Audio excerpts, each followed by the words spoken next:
Let's hop into the truck and start driving.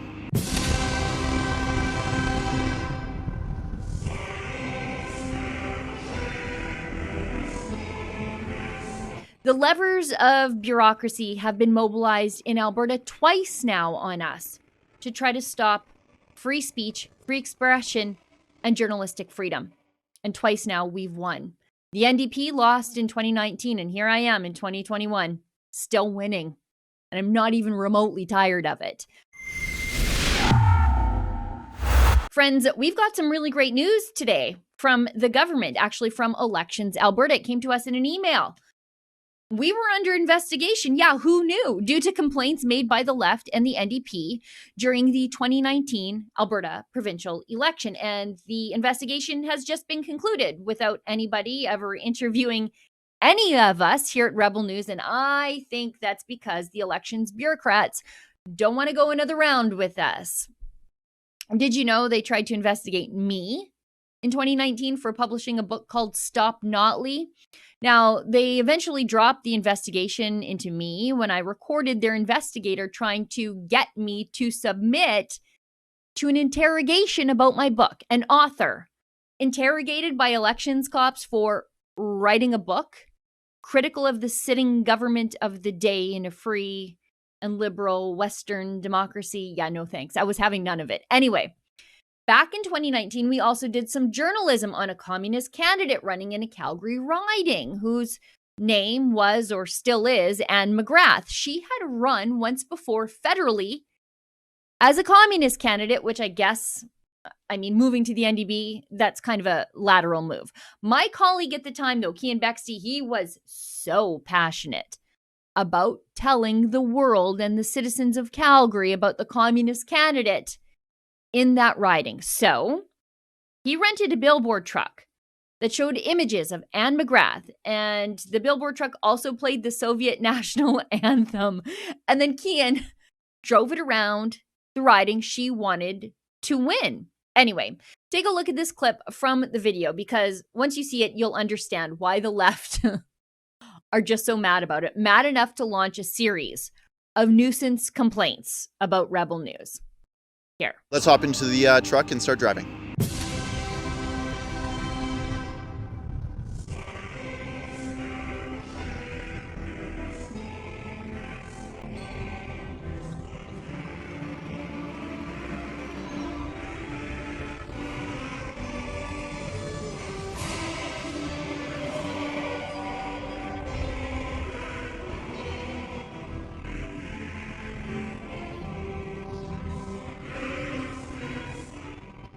Now, whether the left likes it or not, that's journalism in 2019 and in 2021. It's no different than expressing an opinion on the editorial pages of a newspaper. It's just more fun and engaging. It's the reason why newspapers are dying a slow death, and we are hiring all the time. So we got the notice of investigation outcome, like I said, delivered by email just this morning, which again is strange because they actually didn't talk to any of us. So how do you do an investigation?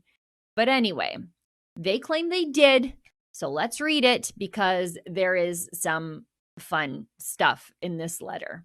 Dear Mr. Beaksty and Mr. Levant, once again, they continue to spell Cian Bexty's name wrong. They've done this in a series of documents, real sticklers for details here. Anyway, I'm writing to inform you about the outcome of an investigation which arose out of complaints that were made to the former office of the Elections Commissioner. Now, it should be noted that the office of the Election Commissioner was completely dissolved and all those duties were transferred over to the Chief Electoral Officer. That position of the Elections Commissioner was held by a very partisan individual named Lorne Gibson, who was weaponized against the former government, the NDP's political critics, which included at the time me, but we'll get to that in a second. My office is now responsible for the investigation of all such complaints by way of the passage of Bill 22. That's the bill that fired Lorne Gibson, thankfully. During the month of April 2019, several complaints were received in relation to a mobile advertising vehicle displaying an electronic billboard with an image of Ms. Anne McGrath. The image had a caption on it that read, "Notley's communist candidate." The complaints implicated both Mr. Cian Bexty, they spelled his name right there, and Rebel Media, the parties. We're actually Rebel News, but okay. It was alleged that the parties were engaging in election advertising and that they were not registered with my office as a third-party election advertiser. If this was the case, this may have been contrary to Section 44(2)(4) of the Election Finances and Contributions Disclosure Act. It was also alleged that the parties acting in concert may have made a false statement about a candidate, Ms. McGrath, by posting an electronic billboard stating that Ms. McGrath was Notley's communist candidate. Making a false statement about a candidate may have been a violation of Section 160 of the Election Act. An investigation into these concerns was approved shortly after these complaints were received. This investigation has now been concluded by my office. I have determined that there was no violation of the Election Act or the Finance Act for the following reasons. Mr. Bexty suggested he paid for this advertising vehicle and electronic billboards personally. This was confirmed by our investigation. Mr. Bexty may have been engaging in third-party advertising. However, the cost to rent this vehicle did not exceed the $1,000 expense threshold found in the section of the Election Finance Act, which would trigger the registration requirement. Mr. Bexty also conducted interviews, i.e. he did journalism, and provided a commentary in relation to this electronic message and Ms. McGrath's former political affiliations. That's her former political affiliation with the Communist Party.